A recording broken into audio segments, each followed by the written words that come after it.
اعوذ باللہ من الشیطان الرجیم بسم اللہ الرحمن الرحیم ربی شرح لی صدری ویسر لی امری واحلل عقدۃ من لسانی یفقہوا قولی۔ السلام علیکم ورحمۃ اللہ وبرکاتہ۔ آج ہم سورہ رحمان کی تفسیر سمجھنے کی کوشش کریں گے۔ دعا ہے کہ اللہ رب العزت ہمیں قرآن پاک کو سمجھنے، اپنی زندگی میں شامل کرنے کی توفیق عطا فرمائے، آمین۔ بسم اللہ الرحمن الرحیم۔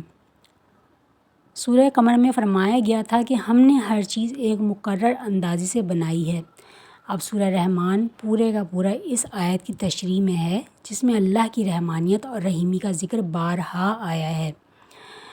قرآن کریم کی تعلیم کی اہمیت اور اللہ تعالیٰ کی ذات کی توحید کے آفاقی دلائل اور اللہ کے سوا ہر شے فانی ہونے اور قیامت کا ذکر۔ اللہ تعالیٰ نے اس سورہ میں دنیا آخرت کی متعدد نعمتوں کا ذکر فرمانے کے بعد 31 مرتبہ جنوں اور انسانوں کو خطاب کر کے پوچھا کہ تم دونوں اللہ کی کون کون سی نعمتوں کو جھٹلاؤ گے۔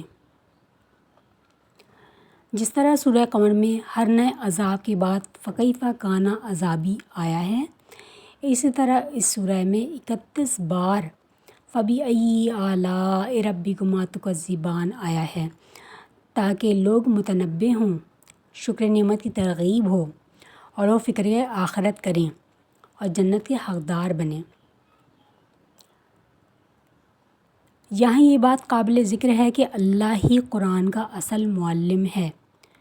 قرآن پاک کی تعلیم اللہ تعالیٰ کی طرف سے ہے اور یہ عین اس کی رحمت کا تقاضا ہے کہ وہ اس تعلیم سے نوع انسانی کی ہدایت کا سامان پیدا کرے، کیونکہ انسان کو ذی عقل و شعور مخلوق کی حیثیت سے اسی نے پیدا کیا ہے۔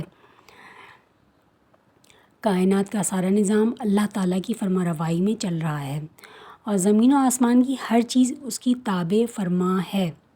یہاں کوئی دوسرا نہیں ہے جس کی خدائی چل رہی ہے۔ اللہ تعالیٰ نے کائنات کے اس پورے نظام کو ٹھیک ٹھیک توازن کے ساتھ عدل پر قائم کیا ہے، اور اس نظام کی فطرت یہ چاہتی ہے کہ اس میں رہنے والے اپنے حدود اختیار میں بھی عدل ہی پر قائم رہیں اور توازن نہ بگاڑیں۔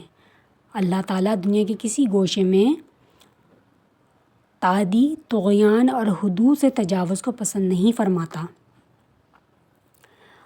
خالق نے اس دنیا میں ربوبیت کا جو وسیع نظام فرمایا ہے وہ مقتدی ہے۔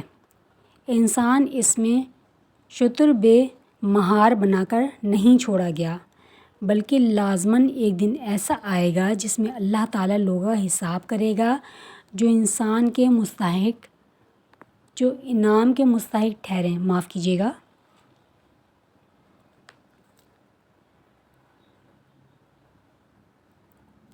اللہ ان کو انعام دے گا اور جو سزا کے سزاوار نکلیں گے ان کو سزا دے گا۔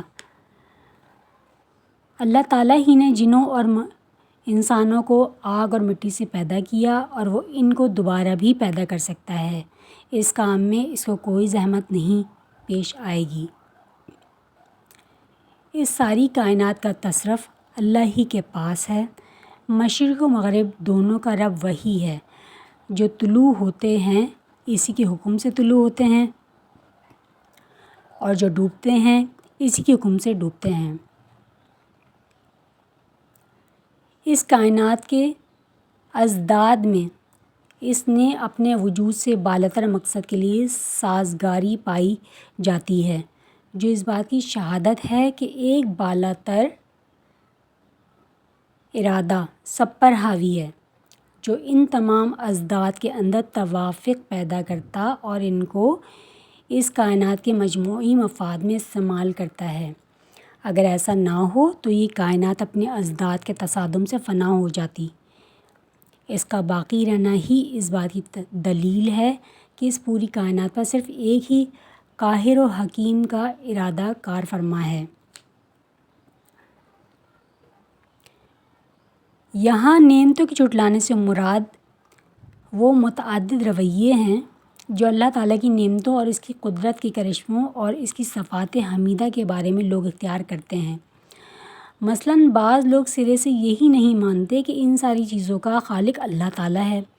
بعض دوسرے لوگ یہ تو تسلیم کرتے ہیں کہ ان چیزوں کا پیدا کرنے والا اللہ ہی ہے، مگر اس کے ساتھ دوسروں کو خدائی میں شریک ٹھہراتے ہیں، اس کی نعمتوں کا شکریہ دوسروں کو ادا کرتے ہیں۔ کچھ اور لوگ ساری چیزوں کا خالق اور ان تمام نعمتوں کا دینے والا اللہ ہی کو مانتے ہیں، مگر اس بات کو نہیں مانتے کہ انہیں اپنے خالق و پروردگار کی احکام کی اطاعت اور اس کی ہدایت کی پیروی کرنی چاہیے۔ نیز کچھ اور لوگ زبان سے نہ نعمت کا انکار کرتے ہیں، نہ نعمت دینے والے کے حق کو جھٹلاتے ہیں، مگر عملاً ان کی زندگی اور ایک منکر و مکذب کی زندگی میں کوئی قابل ذکر فرق نہیں ہوتا۔ یہ تکذیب بالقول نہیں بلکہ تکذیب بالفعل ہے۔ بندہ مومن ہر گھڑی اللہ کے رحمان و رحیم ہونے کی تصور کو دل میں لیے ہوئے ہے، ہر کام اسی کے نام سے شروع کرتا ہے۔ رحمت ہی اس کا پہلا تصور ہے، رحمت ہی پہلا جلوہ تخلیق کائنات اس میں رحمان سے متعلق ہے۔ اللہ تعالیٰ کے سوا کوئی لافانی نہیں ہے۔ جن و انس کو دو حقیقتوں سے آگاہ کیا گیا کہ نہ تم لافانی ہو، نہ وہ سر سامان لازوال ہے جس سے تم دنیا میں متمتع ہو رہے ہو۔ لافانی اور لازوال تو صرف اس خدائے بزرگ و برتر کی ذات ہے جس کی عظمت پہ یہ کائنات گواہی دے رہی ہے، جس کے کرم سے تم کو یہ نعمتیں نصیب ہوئی ہیں، اور چھوٹے سے بڑے تک کوئی وجود ایسا نہیں جو اپنے وجود اور ضروریات وجود کے لیے اللہ کا محتاج نہ ہو۔ زمین سے لے کر آسمان تک شب و روز جو کچھ ہو رہا ہے اسی کار فرمائی سے ہو رہا ہے۔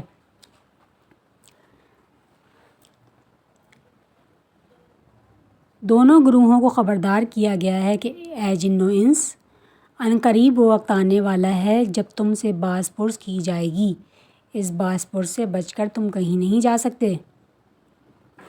اللہ تعالیٰ کی خدائی تمہیں ہر طرف سے گھیرے ہوئے ہے، اس سے نکل کر بھاگ جانا تمہارے بس میں نہیں ہے۔ اگر تم اس گھمنڈ میں مبتلا ہو کہ اس سے بھاگ سکتے ہو تو بھاگ کر دیکھو۔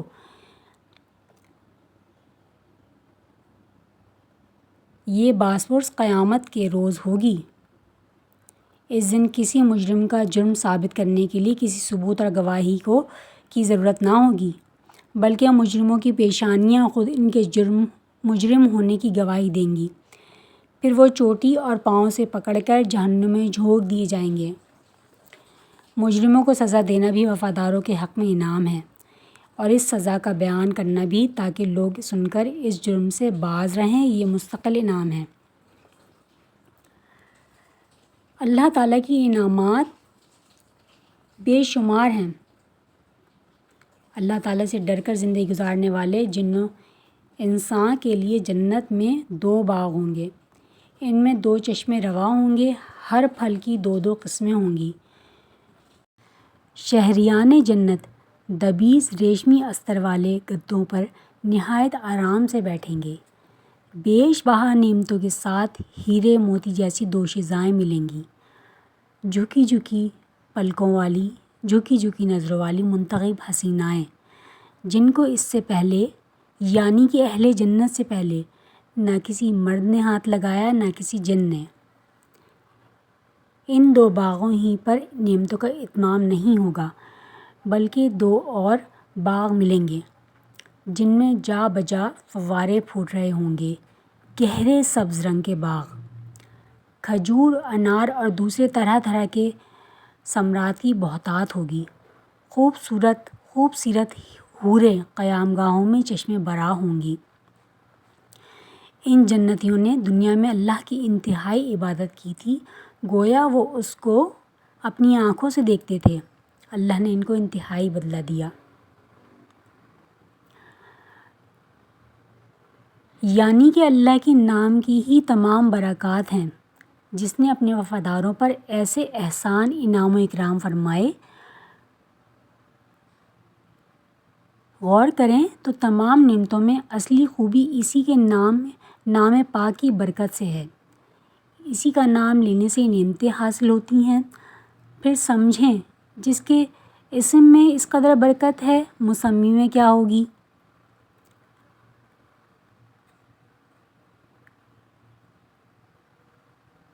تو کبھی اپنے رب کی قدرت کاملہ کا منکر نہ ہو۔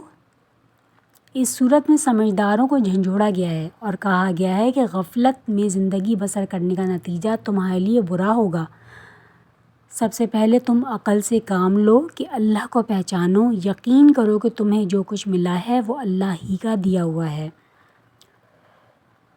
بے شک وہ بڑی برکت والا، ہمیشہ رہنے والا، عظمت و جلال اور بزرگی والا ہے۔